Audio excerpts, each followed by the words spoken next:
उस मनुष्य पर अपना प्लान, अपनी इच्छा जाहिर कर देता है, प्रकट कर देता है। परमेश्वर आपको, मुझे, उसने हमारे मां के गर्भ से पहले उसने चुन लिया था। काफी बार हम लोग सोचते हैं मैं तो आज मसीह में आया हूं, मैं तो आज मसीह में हुआ हूं, लेकिन सही हकीकत यह है जब हम पवित्र शास्त्र पढ़ते हैं तो पवित्र शास्त्र में परमेश्वर का वचन इस प्रकार से कहता है कि मैंने तुम्हारे मां के गर्भ में मेरा निशान लगाया हुआ, तुम्हें मां के गर्भ में चुन लिया गया। हालेलुया। और हम लोग क्या सोचते हैं? हम सोचते हैं कि परमेश्वर आज मुझे बुलाया, आज मुझे चुना। इस तरह से हम सोचना शुरू कर दें। लेकिन परमेश्वर ने तो हमें मां के गर्भ में ही चुन लिया था। हालेलुया। काफी बार क्या होता है, हम अपने चुनाव को नहीं समझ पाते, हम परमेश्वर के प्लान को नहीं समझ पाते, परमेश्वर की इच्छा को नहीं समझ पाते। इसका कारण यह होता है कि हम शारीरिक रूप में शरीर के भाव से सोच विचार रखते हैं, शरीर के सिस्टम से हम सोचते हैं,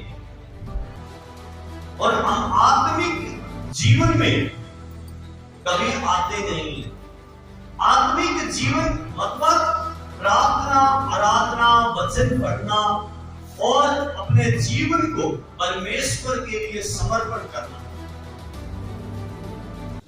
लेकिन परमेश्वर जो अदृश्य परमेश्वर है, वो परमेश्वर हमारे प्रति एक ध्यान रखता है, हमारे प्रति भावना रखता है, इच्छा रखता है। Hallelujah, hallelujah. लेकिन हम लोग उस बात को समझ नहीं पाते, उस बात को हम समझ नहीं पाते, और इसलिए क्या होता है, हम शारीरिक भाव से अपना जिंदगी जीते हैं, शरीर के भाव से जीवन जीते हैं, और इसलिए हम दुआ प्रार्थना में आगे नहीं बढ़ पाते, हम अपने लेवल को पार नहीं कर पाते।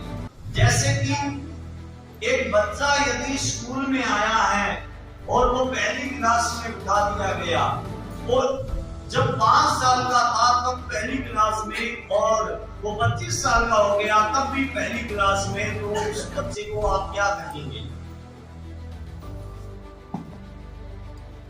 वो चाहे सरकारी स्कूल में पढ़ रहा हो चाहे प्राइवेट में पढ़ रहा हो, लेकिन वो टीचरों के प्लान को नहीं समझ पाएंगे। उनके अंदर एक प्लान चल रहा है, टीचर सरकार के अंदर एक प्लान चलता है कि ये बच्चा पढ़ेगा और बड़े से बड़ा अधिकारी बनेगा। लेकिन वो प्लान कब पूरा होगा, उनकी इच्छा कब पूरी होगी? जब उस बात के अंदर वो बच्चा खड़ा होगा। इसी प्रकार एक विश्वासी के जीवन में भी परमेश्वर एक प्लान रखता है। आप यदि परमेश्वर के पास आए हैं तो आप समझो मैं पहली क्लास में हूं, और जब पहली क्लास जब पार करूंगा तो दूसरी में पहुंचूंगा, तीसरी में पहुंचूंगा, ऐसे करते करते उस लेवल तक पहुंचूंगा जो लेवल परमेश्वर मुझे देना चाहता है। हालेलुया। अब आप सोचो, एक व्यक्ति जिसके बारे में हम बाइबल से पढ़ते हैं, मूसा नबी, उस मूसा नबी के प्रति एक परमेश्वर का प्लान था, एक भावना थी, एक इच्छा थी। मूसा का जन्म होने के समय जो फिरौन था, फिरौन ने भी एक प्लान बना लिया। जैसे परमेश्वर एक प्लान बनाता है, वैसे दुष्ट आत्मा भी, शैतान भी प्लान बनाता है। और जब परमेश्वर के प्लान में मूसा था मूसा परमेश्वर के प्लान में था, प्लानिंग थी, उस प्लानिंग के अंदर मूसा था, लेकिन उसके जन्म होने से पहले फिरौन ने भी एक प्लान बनाया। वो क्या था कि इस्राएली लोग ज्यादा बढ़ते जा रहे हैं, इसलिए जो भी बेटा जन्मा उसे दाइयों को ऑर्डर दिया कि तुम उसे मार दो। मार देने के लिए एक शैतान ने प्लान दे दिया, लेकिन क्या हुआ, दाइया ने जब मूसा को देखा तो वो बहुत सुंदर था। 3 महीने तक उसके माता पिता ने मूसा को छिपा कर रखा।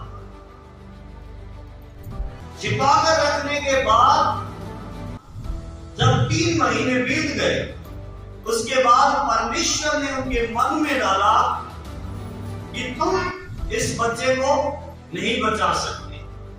इसलिए उन्होंने नील नदी के अंदर एक टोकरी बनाकर उसको बड़ी सेफ्टी के साथ ऊपर बाहर से कवर करके पानी एक बूंद भी अंदर ना जा सके, इस प्रकार से उस बच्चे को टोकरी में रखकर नील नदी में छोड़ दिया।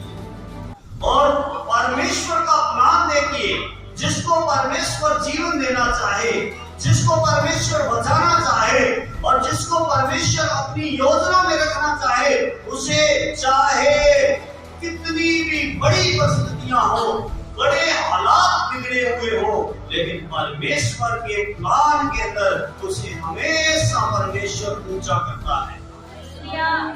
हालेलुया। उसी दिन राजमहल से एक लेडीज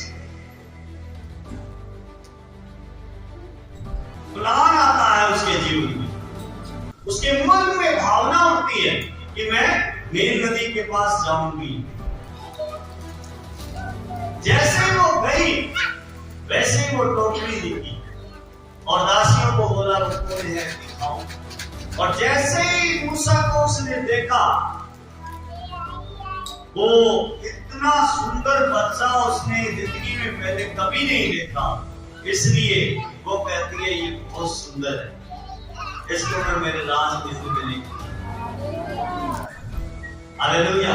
जिस राजमहल से मृत्यु की आज्ञा हुई थी, उसी राजमहल में उस बच्चे को पहुंचाया जा रहा है।